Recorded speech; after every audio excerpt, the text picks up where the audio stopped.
Welcome to the Fantasy Syndicate Podcast with your hosts, Joshua Poniatowski and Alex Taylor. Let's talk football. Hello, and welcome to the Fantasy Syndicate Podcast. We are back for 2026.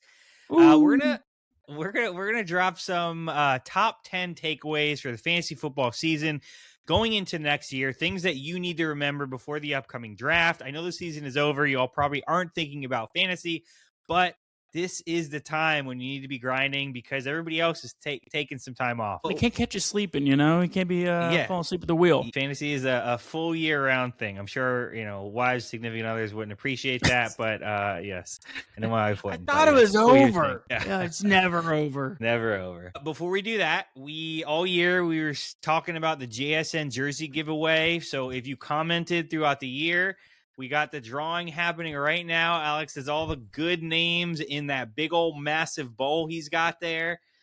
So we're going to do the drawing live on air. Alex is going to pull one from from that bowl, and we're going to see who is the official winner of the JSN autographed jersey. So let's ready? see. I got one. Go ahead and pull that bad boy out of there. Ross Taylor. You like that? I like that. There you go. Ross Taylor 3992, but Very a valid contributor, always commenting in the videos. So congratulations and excited for you. And we expect maybe a picture, something hanging on your wall or somewhere, wherever you're going to put it up. That'd be sick. Yeah, DM us, let us know where you're at, and we'll get that sent to you. Congratulations, Ross. Sorry to everybody else. We appreciate all your comments and contributions, but we're going to have to bring this back next year. It seemed to be somewhat successful, so we might have to get another third-year wide receiver that we like. Yeah, it was kind of a good luck charm. We kind of hit the nail on the head there, so we got to find another diamond in the rough for us. All right, well, congrats you all. We're going to switch over, and I want to hear, Alex, how did you end up doing? We were actually in a couple championships this year. I would hope so, right, being who we are.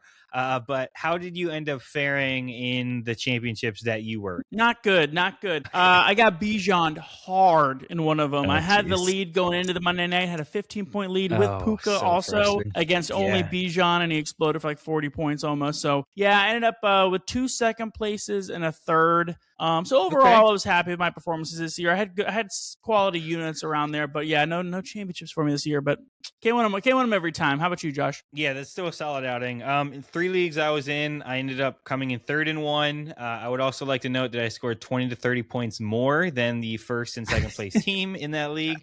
But in the other 2 leagues, I ended up winning the championship. So I walked away with 2 first place, 1 third. 66% championship rate. That's a pretty high clip. Pretty awesome. Yeah. And one of the leagues I had been cursed in, it's like the Homer League, I have like middle school buddies in it. We were running on the year like 13, 14, somewhere around there.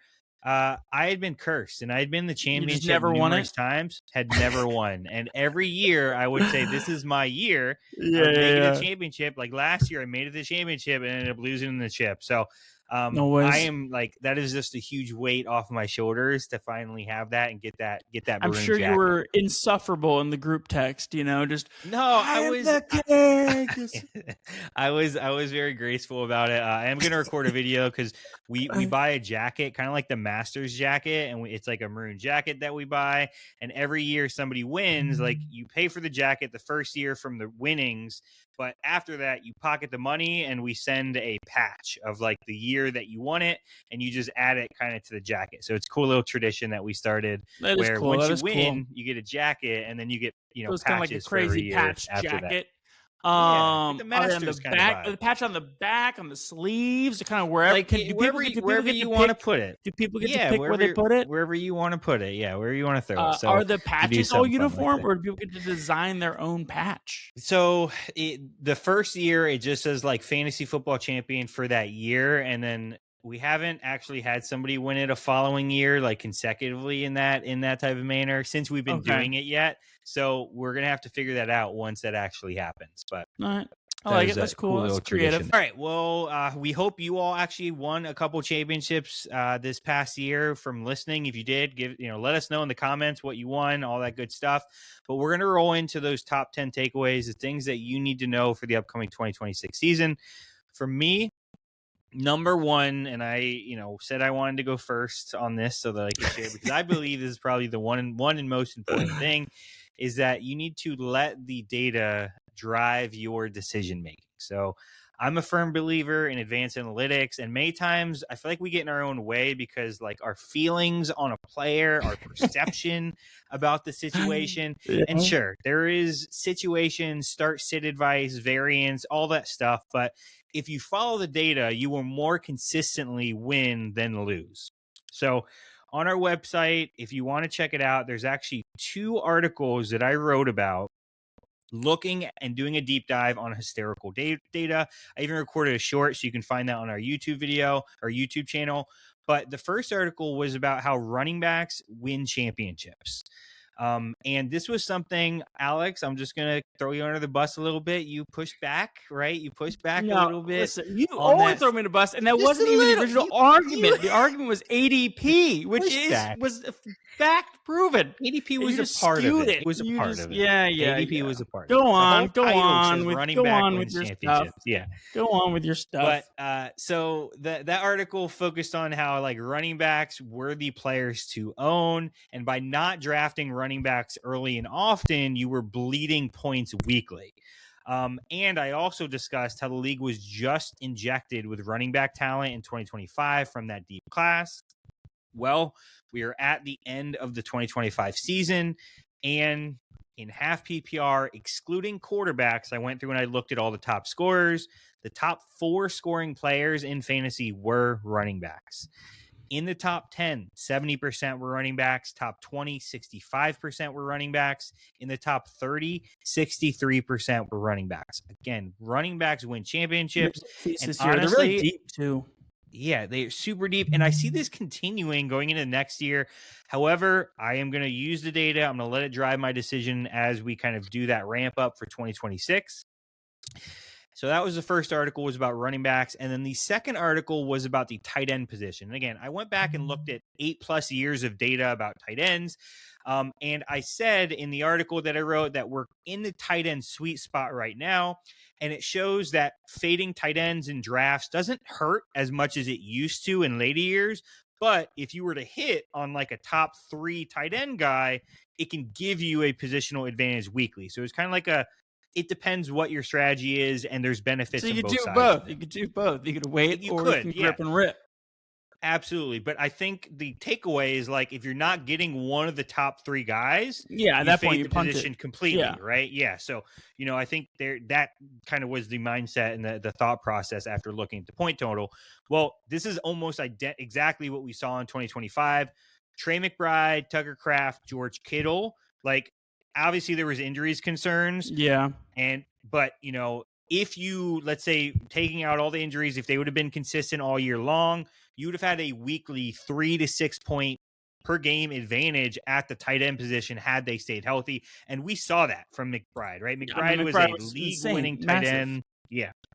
And if you can swing early at ADP and take a second round, third round, fourth round tight end, and you end up with the number 1 point scorer at the position, I think that risk is worth it. I know a lot of people got burned by Bowers this year, but like that was a swing and a miss that I felt he's got Mendoza coming in. He'll be all right. Yeah, it's true. Yeah, you already predicted they drafted him at the 1. But I think that's worth it at that position.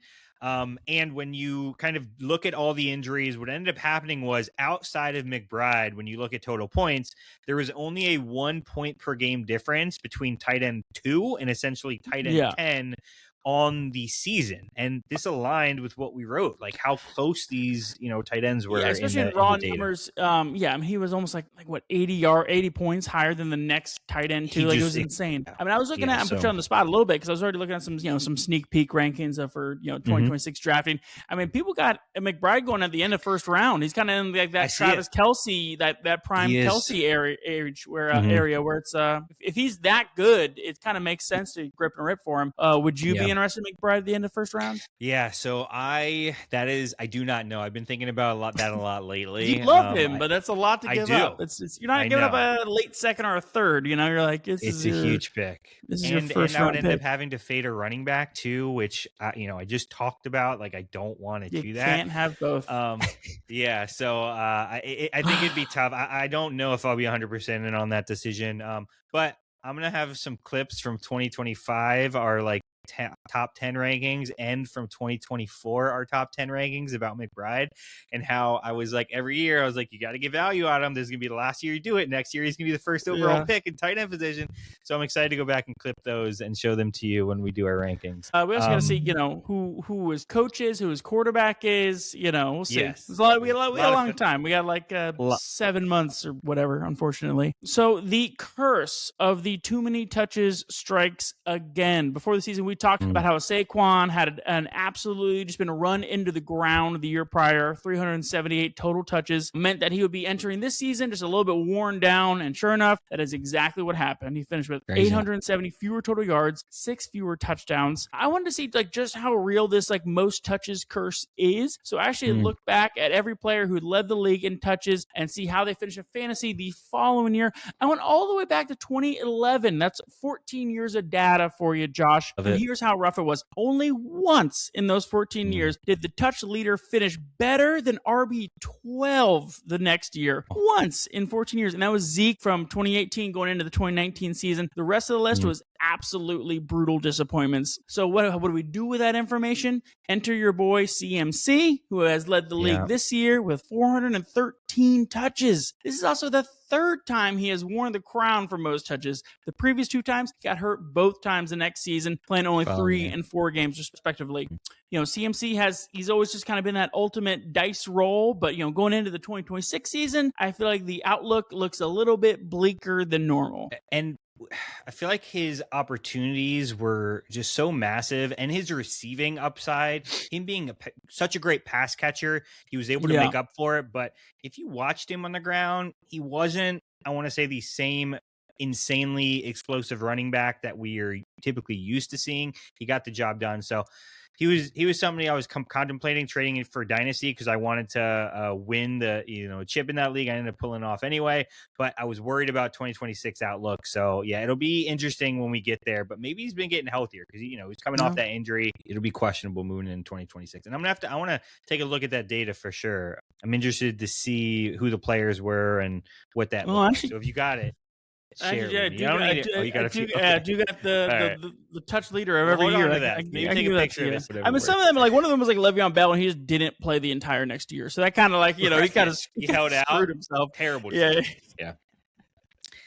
But since we're talking about running backs, take number 3. I'm going to stick on this trend with running backs. The reason why running backs win championships is because upside wins championships, and running backs have some of the best upside when they are true running back ones. And it just kind of makes some logical sense from scoring, because in the wide receiver position or tight end position, you were competing with 3 other guys on the field to get that reception on that pass.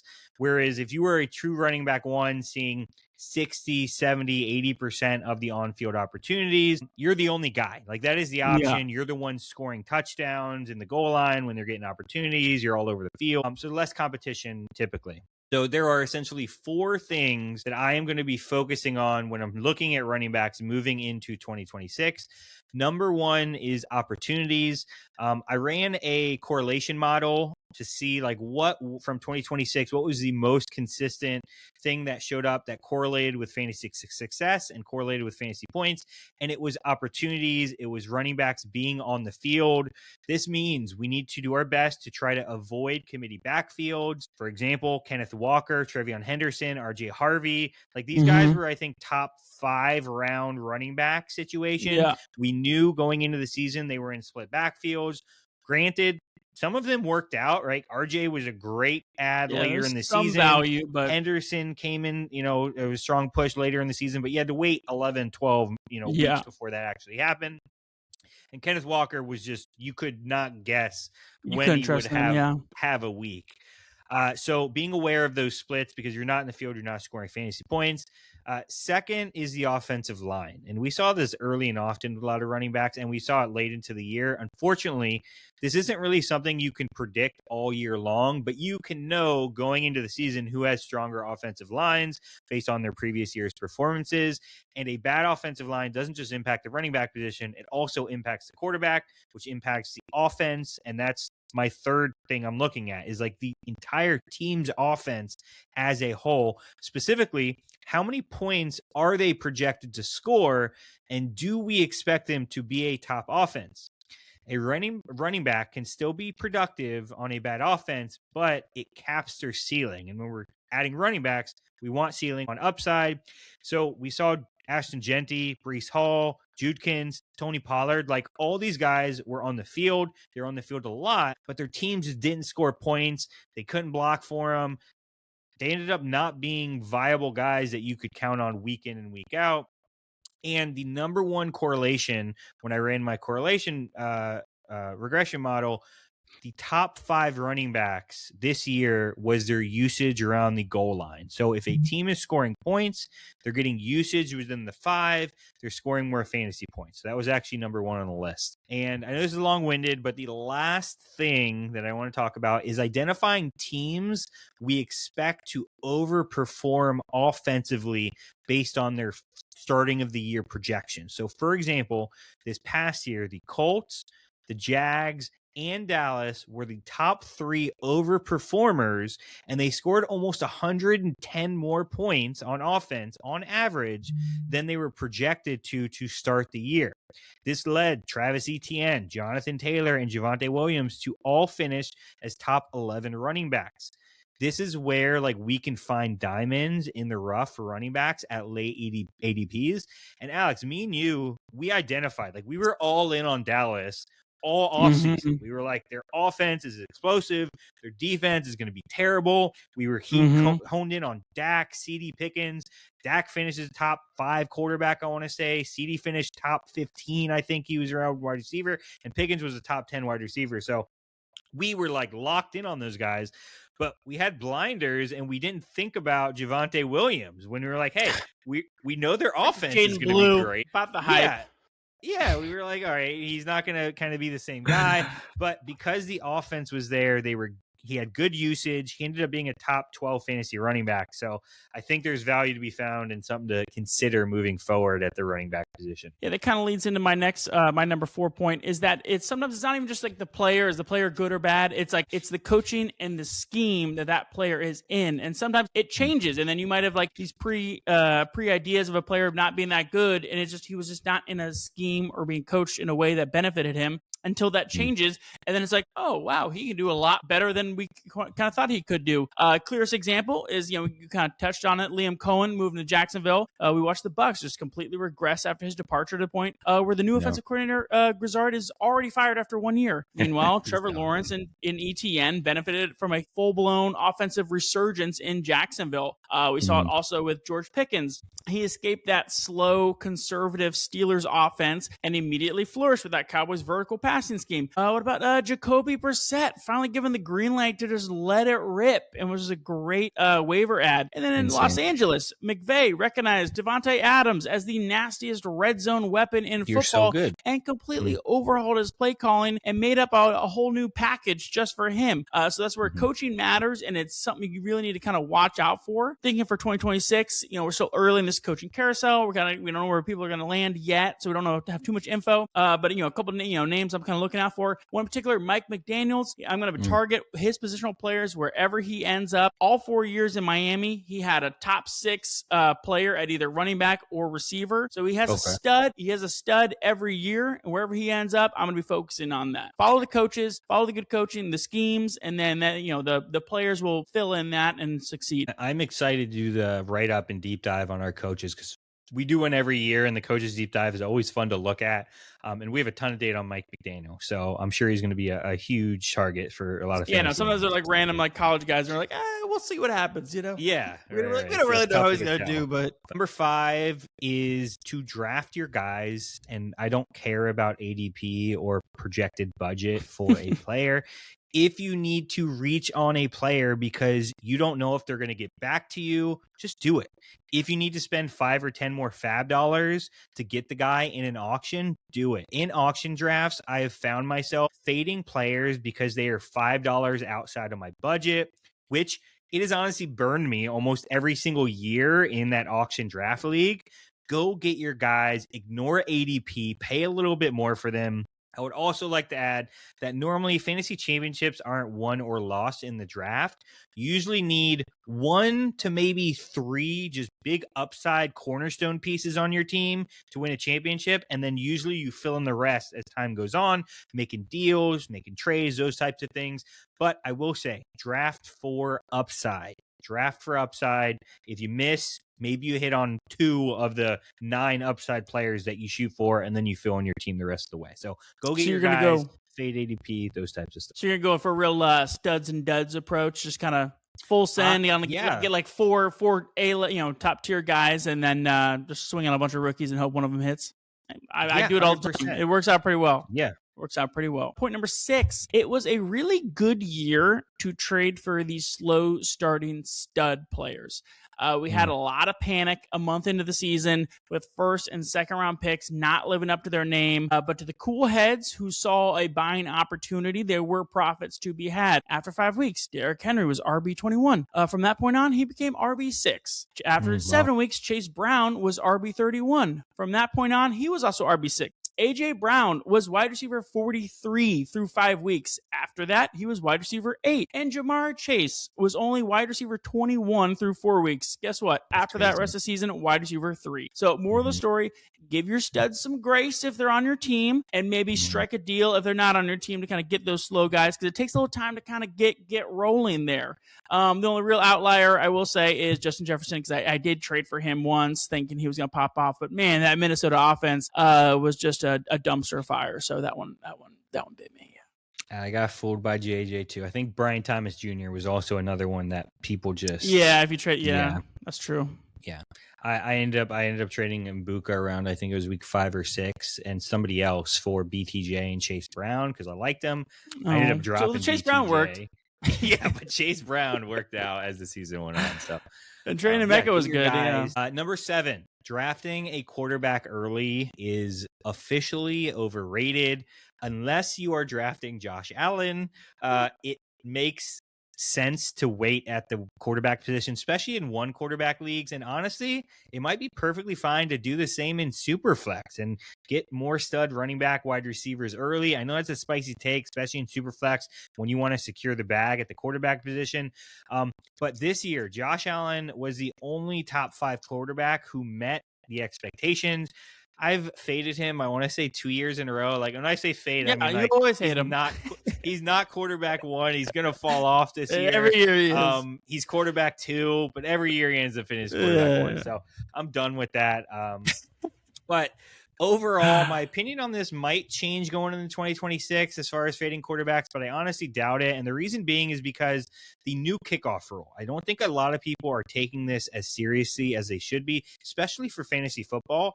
But in NFL Operations did a deep dive on the data after week 4 of the season. They wanted to see what the impact of the new kickoff rule was.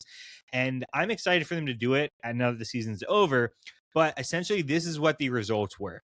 The starting field position was the best overall in the past 2 decades. So after a kickoff, best field position in essentially the past 2 decades. The NFL had the lowest total yards per game, again, in the past 2 decades.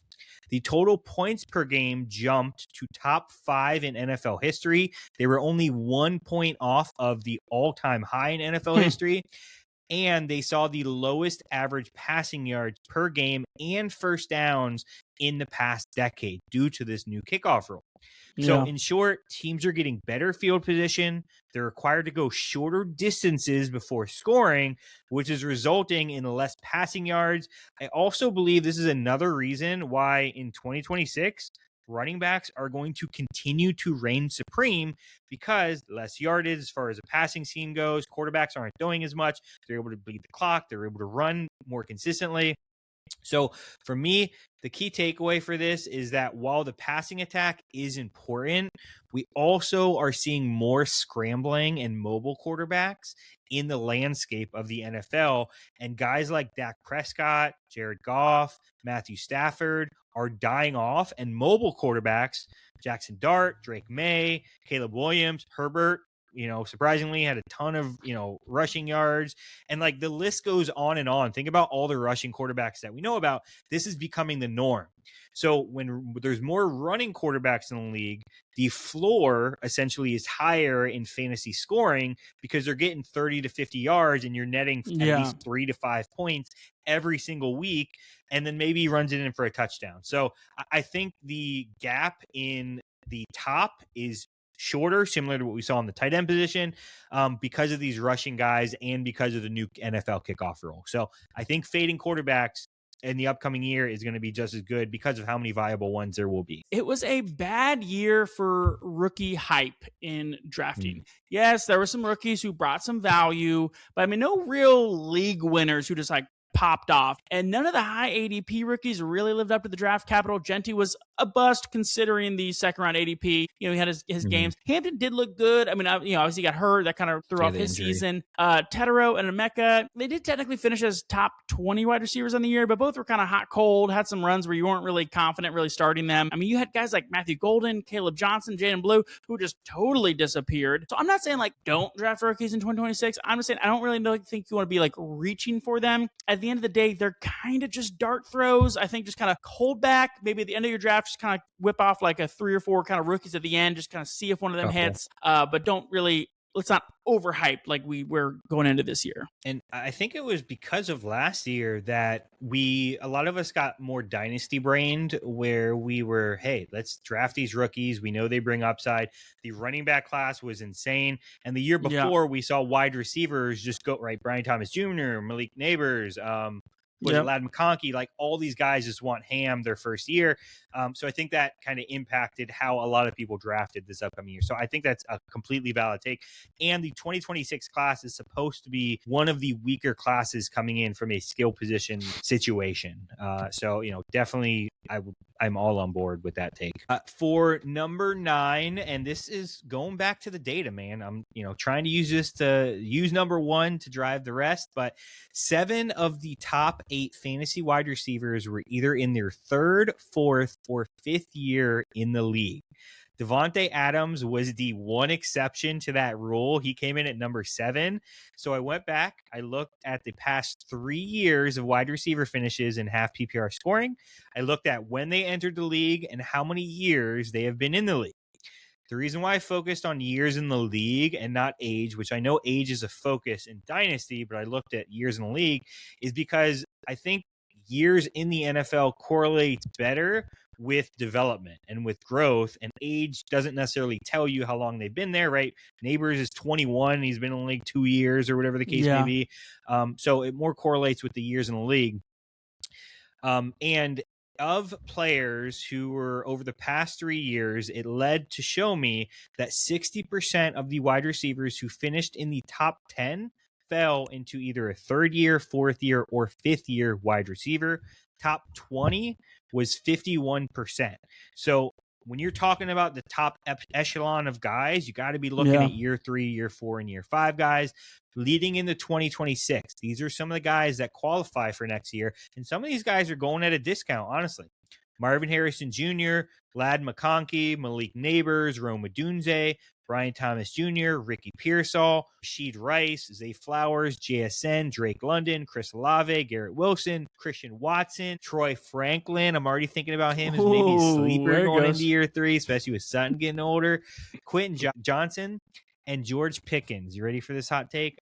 I think he ends up performing better and becoming the wide receiver over CeeDee Lamb. We saw it this year. He was wide receiver one over CD for the most part. They were pretty much 1A, 1B, and he's going into year 5. Games. Year 3 used to be like the standard rule of like that's when a wide receiver would break out. The last decade we've had so many of these like rookies just coming in, just hitting the ground running. That it's really kind of skewed our brains. Finally, point 10, and I'm not gonna rag on Fantasy Pros because hey, I use some Fantasy Pros, but you got to understand if everyone's using Fantasy Pros, it's almost like no one's using Fantasy Pros because it's like you're using the same data. You're not getting the leg up on them. So what you got to do, people, is you got to subscribe to the Fantasy Syndicate, the little guys, because we're going to help you steal your fantasy championship in 2026 and get a real advantage over your competition. But I got to imagine if you've tuned in all the way to this far in the episode, then you probably are grinding in respect to that. And you're with see us. In 2026. Yeah, we're excited for a new season. We'll hope you all had a great season, won some championships. We appreciate y'all hanging out with us and tuning in as always. And go steal a championship. We'll see y'all later. Peace.